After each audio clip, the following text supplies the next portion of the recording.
Vi har noen nødtjen avskåraskole, kunne Argir folk bjøa våa månna vidjan, og det var gestner kom bøte fra byrjan. Hotna, Gunnar Haraldsen Hagstor, Tampa, men vi synner av.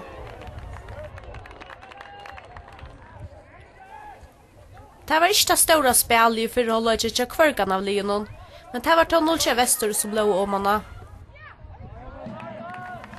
Abed og velja tid ikke at åpna seg selv om det lakvar ut i annan holdøk, og var vant av mykje bøyna ved. Dion Splitt til Nikolai Eriksen, som får spaltler Frian Stig Roar Kjøpstad, som bare skal sette foten av belten til 8-0.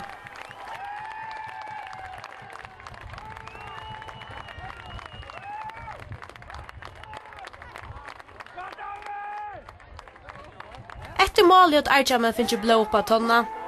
Dion Splitt rekker sjolver.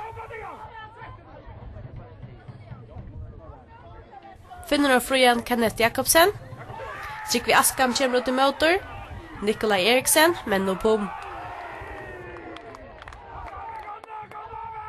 Lytla løtt og søtner Abbe i atro på spil. Lengt sending fram til Dion Splitt.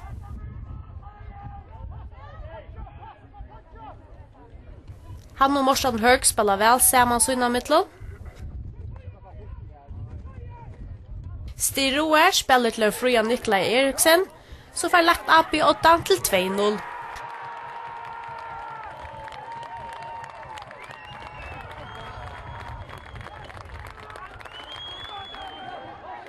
Nolche Vestur vil ikke gjøre så. Nå innskifter Ricardo da Silva for sjolver. Vedu Feltor, brottsparsk.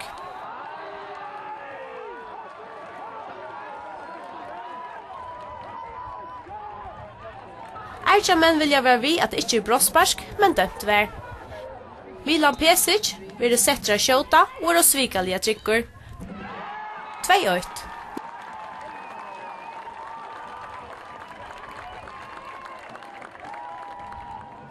Nolche Vestur kom mer inn i disten, men ta spurtest ikke bort, tror.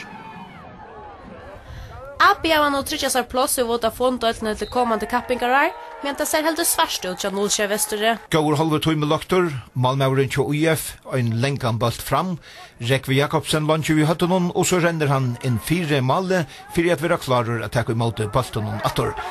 Klaksvikinkeren Rekve Jakobsen legger UF og 8 mot baltenlinon ur Klaksvik.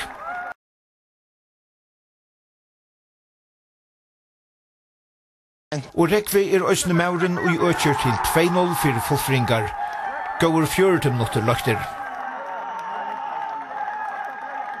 Og point 4 halvleik kommer UF fram 3-0. Frank Poulsen inn 4 til Øssur Dalbo, og han hever onka trobelaikar at få posten fram vid KU-verjene, og Jakob Mikkelsen helder ikke posten om. Stått inn i 17. halvleik etnast til Nenad Saric til UF at få posten mittlen öll KU-bøynene, og i nete til 4-0. Nå lykkes det einar i eimøyken til KU. Finna vel kvann annan i høyresujo, og her er Andi Olsen, fluktarbolten i kassan.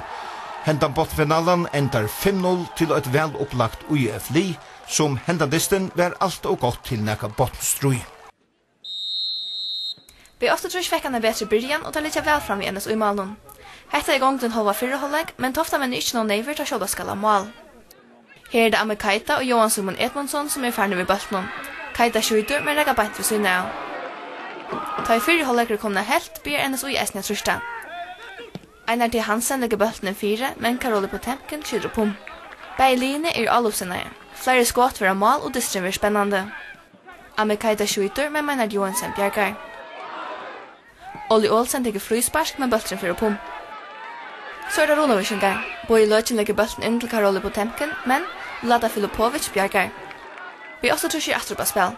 Hesa fyrir en dente til Amme Keita, men han får ikke bølten inn om.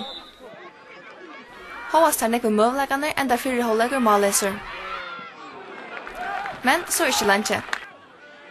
2 minutter inn i 17. halvlegger hender hetta. Johan Simon Edmundsson får bølten og skjuter. Meinar bjergar i fyrst i atlove, men bølten for Olli Olsen, så er 8-0 til B68.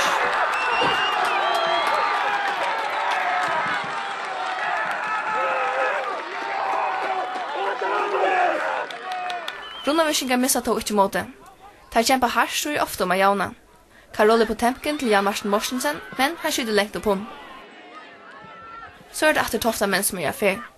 André Olsen til Amerikaita, men en affär bjergar Menard Johansen og NSÍ Malen. Alt i alt en spennende og jønn grann oppgjør som kunne koppa boa veier. Men det var så B68 som vann 1-0 og for å stelle til med Simon.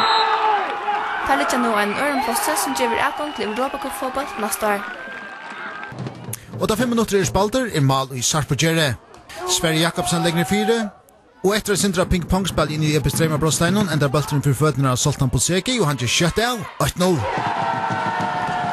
Sunni Olsen skjedde et avbara godt mal mot Litava Mikkelkvölde. Og i jar han nær ved å sette fruspark i nete, men hess for breste bulten i ståndsjena. Atle Gregersen var løkbanar til distin, tog ikke løkte Sunni Olsen i vergene. Her rann han seg atter vid frusparket fra Eknar i halve, og Rine Torkar med vippa bulten til hotna. 23 minutter spalter. Hanus Jakobsen sender lenga bult fram. Andreas Lav Olsen snærer rundt om seg sjølvan og snudder Leif Niklasen. 2-0, et fralikt mål.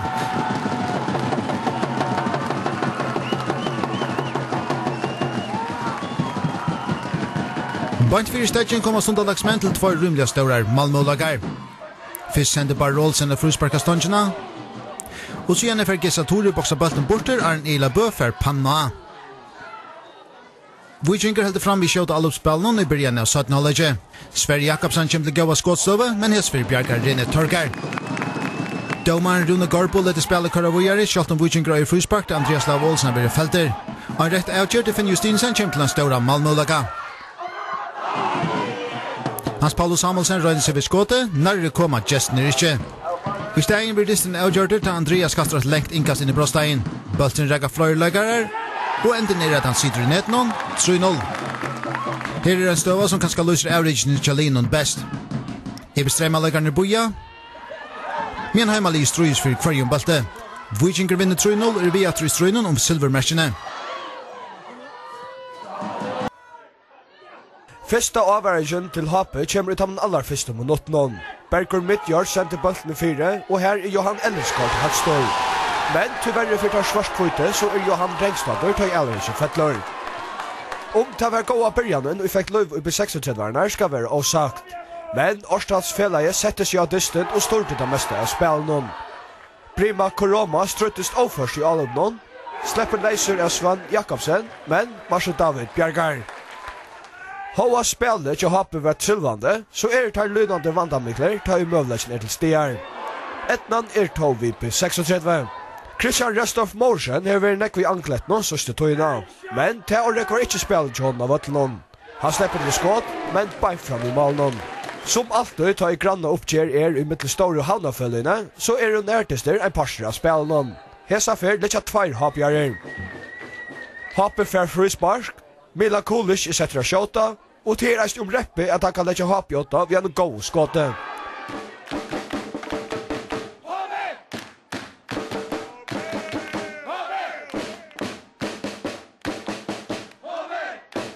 Roaldur Jakobsen er lykka vi av å skrasetter for kanskje besta mål i Gondadalen nekrantøy. Ta i han røyne seg fram mye vøtle.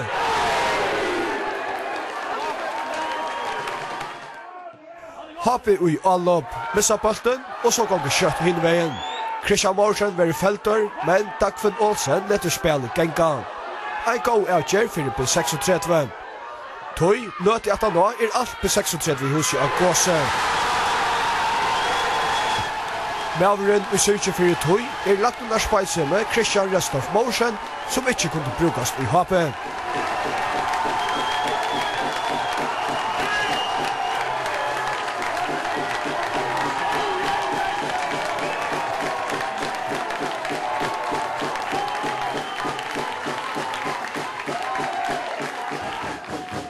Hape er nærvig svær atter beina veien, men frusparsk innlegge fra Paul Thomas Dam endar beint ved sunnar av. Håast Hape var 18-4, så var det B36 vi var nærlig enn 2-0-målet enn Hape er for en javleik.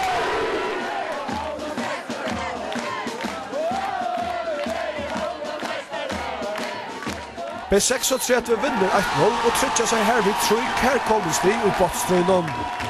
Fyrir Hape hei åserien med til løyti åndsje Anna Asia enn et eimøjande tap i måte grannonom.